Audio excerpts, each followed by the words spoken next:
আজকে আপনাদেরকে এমন কিছু দেখাবো যা শুনলে আপনি নিজেও ধরে রাখতে পারবেন না। সেই তামান্নার মা, সেই তামান্না, সেই শিশু তামান্নাকে যেভাবে বোমা মেরে হত্যা করা হয়েছিল, দেখুন তার আর্তনাদ, তার যে মনে যে ইচ্ছাগুলো ছিল তার মেয়েকে নিয়ে, সেগুলো পূর্ণ না করতে পেরে সে কতটা মর্মাহত, সে কতটা কষ্ট পেয়েছে। সেই আজ তামান্নার মা আজকে এই অভয়াকাণ্ডের প্রতিবাদের মিছিলে, প্রতিবাদের সভায় আজকে যোগদান করেছেন। তার মেয়েকে নিয়ে কত স্বপ্ন ছিল, সেই সবগুলো নিজেই শুনুন কি বলতে চাইছে তার মা।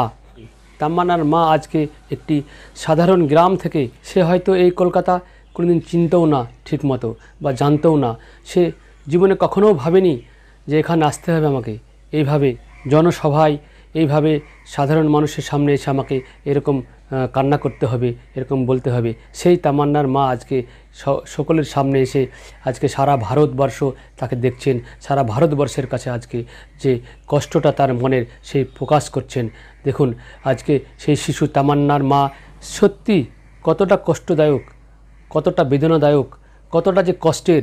নিজের সন্তানকে হারিয়ে মা বাবা যে কত কষ্ট পায় আপনারা নিজেই বুঝতে পারছেন। একজন পিতা, একজন মাতা, তারাই জানেন যে সন্তান হারালে কতটা কষ্ট হয়। সেই তামান্নার মা আজকে দেখুন অভয়াকাণ্ডের প্রতিবাদী মিছিলে প্রতিবাদ করতে এসে আজকে তার মেয়ের সাজা এখনও পায়নি খুনিরা, তারই জন্য আজকে এসে তিনি সকলের সামনে অঝরে কান্না করছেন আর কত কষ্ট নিয়ে সব মনের কথাগুলো বলছেন। সত্যি ভাবতে অবাক লাগে। আসল দোষী যারা পালিয়ে বেড়াচ্ছে, সাজা পাচ্ছে না, সত্যি অবাক লাগে। দেখুন তার মায়ের মুখ থেকে শুনুন কি বলতে চাইছে।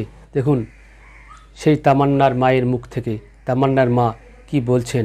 তো শুধু সান্ত্বনা দিয়ে আসলাম, যে ভরসা দিয়ে আসলাম, এই বলে আসলাম যে এই যে বিছানা থেকে তাড়াতাড়ি উঠে সিটটা সোজা করে যেমন লড়াই করছিলেন সেটাই করতে।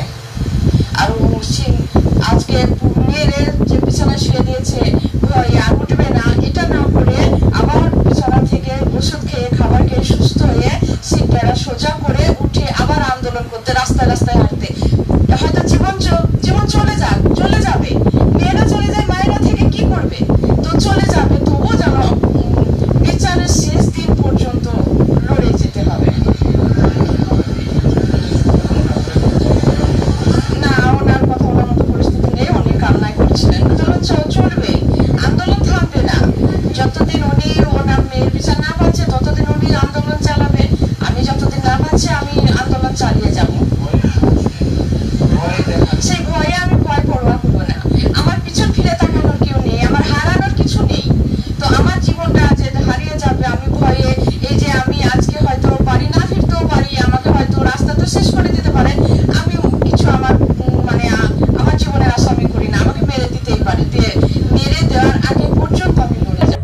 আর রাস্তায় রাস্তায় বাড়াতে হচ্ছে আমার মেয়ের বিচার এখনো দেবে কিনা জানি না, কেন এখনো 14 জন বাইরে ঘুরে বেড়াচ্ছে, এখনো 14টা আসামি বাইরে ঘুরে বেড়াচ্ছে। ওই মমতা দিয়ে ধরতে দিচ্ছে না, পুলিশের কাজ করতে দিচ্ছে না, ভাষা নেই। তো শুধু সান্ত্বনা দিয়ে আসলাম, যে ভরসা দিয়ে আসলাম, এই বলে আসলাম যে এই যে বিছানা থেকে তাড়াতাড়ি উঠে সিটটা সোজা করে যেমন লড়াই করছিলেন সেটাই করতে।